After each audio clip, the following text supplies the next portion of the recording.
ಮುಂದಿನ ಸುದ್ದಿ ಕಡೆಗೆ ಹೋಗೋಣ. ನೋಡಿ, ಒಂದು ಕಡೆಯಲ್ಲಿ ಅಲ್ಲಿ ಜಪಾನ್ನಲ್ಲಿ ಭೂಕಂಪ, ಸುನಾಮಿಯ ಎಚ್ಚರಿಕೆಗಳಿದ್ರೆ, ನಮ್ಮ ರಾಜ್ಯದ ಕತೆಗೆ ಬಂದರೆ ರಣ ಬಿಸಿಲಿನ ನಡೆದ ರಾಜ್ಯದಲ್ಲಿ 4ನೇ ದಿನ ಮಳೆಯಾಗಲಿದೆ ಅಂತ ಹವಾಮಾನ ಇಲಾಖೆ ಮುನ್ಸೂಚನೆಯನ್ನು ಕೊಟ್ಟಿದೆ. ಉತ್ತರ ಕರ್ನಾಟಕ, ಮಲೆನಾಡು, ಕರಾವಳಿ ಭಾಗದಲ್ಲಿ ಮಳೆ ಆಗುತ್ತೆ ಅಂತ ಹವಾಮಾನ ಇಲಾಖೆ ಹೇಳಿದೆ. ಇಂದು 14 ಜಿಲ್ಲೆಗಳಿಗೆ ಯೆಲ್ಲೋ ಅಲರ್ಟನ್ನು ಘೋಷಣೆ ಮಾಡಲಾಗಿದೆ. ಬೀದರ್, ಕಲಬುರಗಿ, ವಿಜಯಪುರ, ಬಾಗಲಕೋಟೆ, ಬೆಳಗಾವಿ, ಧಾರವಾಡ, ಗದಗ, ಉತ್ತರ ಕನ್ನಡ, ಶಿವಮೊಗ್ಗ, ಉಡುಪಿ, ಚಿಕ್ಕಮಗಳೂರು, ಹಾಸನ, ಕೊಡಗು ಹಾಗೂ ದಕ್ಷಿಣ ಕನ್ನಡ ಜಿಲ್ಲೆಗಳಿಗೆ ಮಳೆ ಅಲರ್ಟನ್ನು ನೀಡಲಾಗಿದೆ. ರಾಜ್ಯದಲ್ಲಿ ದಿನೇ ದಿನೇ ಬಿಸಿಲು ಹೆಚ್ಚಾಗ್ತಾ ಇದೆ. ಕರಾವಳಿ ಹಾಗೂ ಉತ್ತರ ಕರ್ನಾಟಕದ ಜಿಲ್ಲೆಗಳಿಗೆ ಹೀಟ್ ವೇವ್ ಅಲರ್ಟನ್ನು ನೀಡಲಾಗಿದೆ. ಬೀದರ್, ಕಲಬುರಗಿ, ವಿಜಯಪುರ, ಯಾದಗಿರಿ, ರಾಯಚೂರು, ಕೊಪ್ಪಳ, ಬಳ್ಳಾರಿ, ವಿಜಯನಗರ, ದಾವಣಗೆರೆ, ಚಿತ್ರದುರ್ಗ, ತುಮಕೂರು, ಮೈಸೂರು, ಚಾಮರಾಜನಗರ, ಉತ್ತರ ಕನ್ನಡ, ಉಡುಪಿ, ದಕ್ಷಿಣ ಕನ್ನಡ ಜಿಲ್ಲೆಗಳಿಗೆ ಹೀಟ್ ವೇವ್ ಅಲರ್ಟನ್ನು ಕೂಡ ನೀಡಲಾಗಿದೆ. ಇನ್ನು ಕೊಪ್ಪಳದಲ್ಲಿ ಬಿರು ಬೇಸಿಗೆಗೆ ಮಳೆರಾಯ ತಂಪೆರೆದಿದ್ದಾನೆ. ಕೊಪ್ಪಳದ ಕಾರಟಗಿಯಲ್ಲಿ ಆಲಿಕಲ್ಲು ಸಹಿತ ಮಳೆಯಾಗಿದೆ. ಮಳೆ ಗಾಳಿ ರಭಸಕ್ಕೆ ಮನೆ ಮುಂದಿರುವ ಶೆಡ್ಗಳು ನೆಲಸಮವಾಗಿವೆ.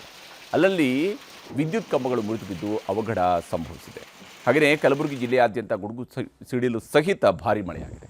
ಒಣಗಿದ ಮರಕ್ಕೆ ಸಿಡಿಲು ಬಡಿದು ಹೊತ್ತಿ ಉಳಿದಿದೆ. ಚಿತ್ತಾಪುರ ತಾಲೂಕಿನ ಟೆಂಗಳಿ ಕ್ರಾಸ್ ಬಳಿಯಲ್ಲಿ ಈ ಘಟನೆ ನಡೆದಿರುವಂಥದ್ದು. ಇನ್ನು ತರಕಾರಿ ತರುವುದಕ್ಕೆ ಹೋದಂತಹ ಯುವಕ ಬಿಸಿಲಿನ ಝಳಕ್ಕೆ ಮೃತಪಟ್ಟಿದ್ದಾನೆ.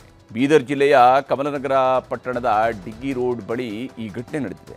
ಯುಪಿ ಮೂಲದ ಮೊಹಮ್ಮದ್ ಸಮೀರ್ ಸಾವನ್ನಪ್ಪಿರತಕ್ಕಂತಹ ದುರ್ದೈವಿ. ಗರಿಷ್ಠ ತಾಪಮಾನ ಸಹಿಸಲಾಗದೆ ಸಾವಿಗೀಡಾಗಿದ್ದಾನೆ ಅಂತ ಹೇಳಲಾಗ್ತಾ ಇದೆ. ಘಟನಾ ಸ್ಥಳಕ್ಕೆ ಸಿಪಿಐ ಶ್ರೀಕಾಂತ್ ಅಲ್ಲಾಪುರೆ ಹಾಗೆಯೇ ಪೊಲೀಸರ ತಂಡ ಭೇಟಿ ಕೊಟ್ಟು ಪರಿಶೀಲನೆಯನ್ನು ನಡೆಸಲಾಗಿದೆ. ಈಗ ರಾಜ್ಯ, ದೇಶ, ವಿದೇಶಗಳ ಮತ್ತಷ್ಟು ಪ್ರಮುಖ ಸುದ್ದಿಗಳನ್ನು ಕ್ವಿಕ್ ಆಗಿ ನೋಡ್ತಾ ಹೋಗೋಣ.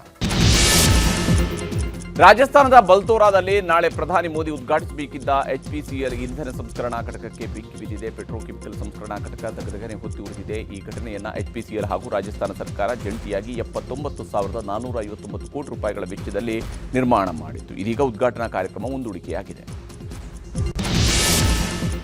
ಕೇಂದ್ರ ರಕ್ಷಣಾ ಸಚಿವ ರಾಜನಾಥ್ ಸಿಂಗ್ ನಾಳೆಯಿಂದ 3 ದಿನಗಳ ಕಾಲ ಜರ್ಮನಿ ಪ್ರವಾಸ ಕೈಗೊಳ್ಳುತ್ತಾ ಇದ್ದಾರೆ. ಏಪ್ರಿಲ್ 21ರಿಂದ 3 ದಿನಗಳ ಪ್ರವಾಸದಲ್ಲಿ 90,000 ಕೋಟಿ ರೂಪಾಯಿಯ ರಕ್ಷಣಾ ಒಪ್ಪಂದಗಳಿಗೆ ಸಹಿ ಹಾಕಲಿದ್ದಾರೆ ಅಂತ ಹೇಳಲಾಗಿದೆ. ಜರ್ಮನಿ ಜೊತೆಗೆ ಸಬ್ಮರೀನ್ ಒಪ್ಪಂದ ನಡೆಯಲಿದ್ದು, ಭಾರತದ ನೌಕಾಪಡೆಗೆ 6 ಅತ್ಯಾಧುನಿಕ ಸಬ್ಮರೀನ್ಗಳನ್ನು ಖರೀದಿ ಮಾಡಲಾಗ್ತಿದೆ ಅನ್ನುವಂಥದ್ದು ಈ ಭೇಟಿಯ ಉದ್ದೇಶ.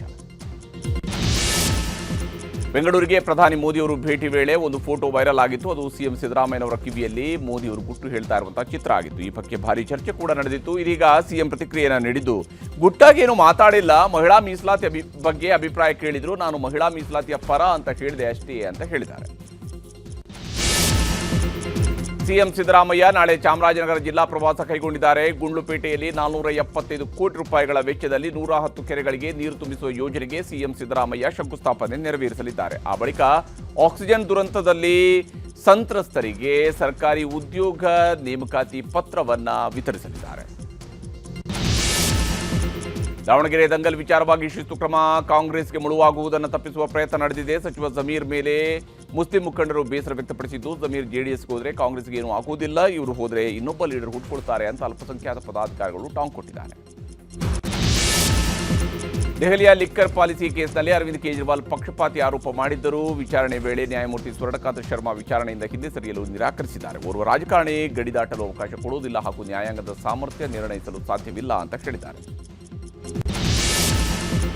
ರಾಜ್ಯ ರಾಜಕಾರಣದಲ್ಲಿ ಯಡಿಯೂರಪ್ಪ 50 ವರ್ಷ ಪೂರೈಸಿದ ಹಿನ್ನೆಲೆಯಲ್ಲಿ ಮೇ 9ರಂದು ಮಾಜಿ ಸಿಎಂ ಯಡಿಯೂರಪ್ಪ ಅಭಿಮಾನೋತ್ಸವ ನಡೆಸಲಾಗ್ತಾ ಇದೆ. ಚಿತ್ರದುರ್ಗದಲ್ಲಿ ಅಭಿಮಾನೋತ್ಸವಕ್ಕೆ ಹೈಕಮಾಂಡ್ ಗ್ರೀನ್ ಸಿಗ್ನಲ್ ನೀಡಿದೆ.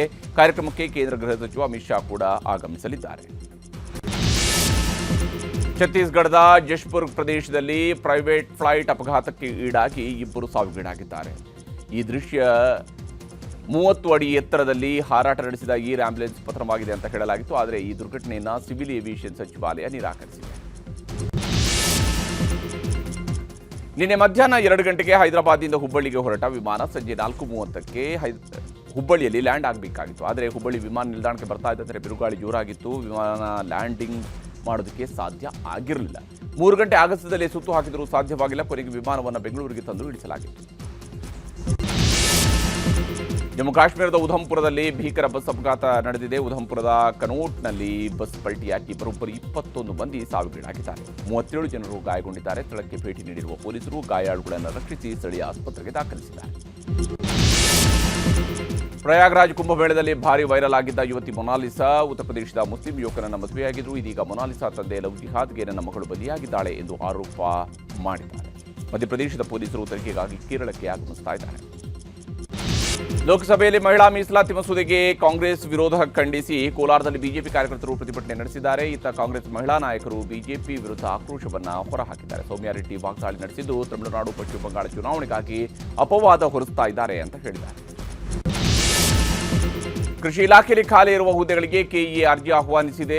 ಒಟ್ಟು 890 ಖಾಲಿ ಹುದ್ದೆಗಳ ಭರ್ತಿಗೆ ಮುಂದಾಗಿದ್ದು ಆನ್ಲೈನ್ ಮೂಲಕ ಅರ್ಜಿಯನ್ನು ಆಹ್ವಾನಿಸಲಾಗಿದೆ. ತೃತೀಯ ಭಾಷೆಗೆ ಅಂಕ ಬದಲು ಗ್ರೇಡ್ ನೀಡುವ ಗೊಂದಲದ ಬಗ್ಗೆ ನಾಳೆ ಹೈಕೋರ್ಟ್ನಲ್ಲಿ ಮರುಪರಿಶೀಲನಾ ಅರ್ಜಿ ವಿಚಾರಣೆ ನಡೆಯಲಿದೆ. ಏಕಸದಸ್ಯ ಪೀಠದ ತೀರ್ಪಿನ ಬಗ್ಗೆ ಮರುಪರಿಶೀಲನೆ ನಡೆಸುವಂತೆ ಶಿಕ್ಷಣ ಇಲಾಖೆ ರಿವ್ಯೂ ಪಿಟಿಷನ್ ಅನ್ನು ಸಲ್ಲಿಸಿದ್ದು ನಾಳೆ ವಿಚಾರಣೆಯ ಬಳಿಕ ಎಸ್ಎಸ್ಎಲ್ಸಿ ಫಲಿತಾಂಶದ ದಿನಾಂಕದ ಬಗ್ಗೆ ಸ್ಪಷ್ಟತೆ ಸಿಗುವ ಸಾಧ್ಯತೆ ಇದೆ. ಚಿಕ್ಕಮಗಳೂರು ಜಿಲ್ಲೆಯಲ್ಲಿ ವರುಣ ಅಬ್ಬರಿಸಿದ್ದಾನೆ. ಬಿರುಗಾಳಿ ಸಹಿತ ಆಲಿಕಲ್ಲು ಮಳೆಯಾಗ್ತಾ ಇದೆ. ಬಾಳೆಹೊನ್ನೂರು, ಬಿಕ್ಕರಣೆ, ಹುಯಿಗೆರೆಯಲ್ಲಿ ಆಲಿಕಲ್ಲು ಸಹಿತ ಮಳೆಯಾಗಿದೆ. ಬಿಸಿಲಿನ ತಾಪಕ್ಕೆ ಕಂಗೆಟ್ಟಿದ್ದ ಮಲೆನಾಡಿಗರಿಗೆ ವರುಣ ತಂಪೆರೆದಿದ್ದಾನೆ. ಆಲಿಕಲ್ಲು ಮಳೆಯಿಂದ ಕಾಫಿ ಗಿಡಗಳಿಗೆ ಹಾನಿಯಾಗುವ ಆತಂಕ ಎದುರಾಗಿದೆ. ಇದಾಗಿತ್ತು ಇವತ್ತಿನ ಸೂಪರ್ ಪ್ರೈಮ್ ನ್ಯೂಸ್ 18 ಕನ್ನಡ.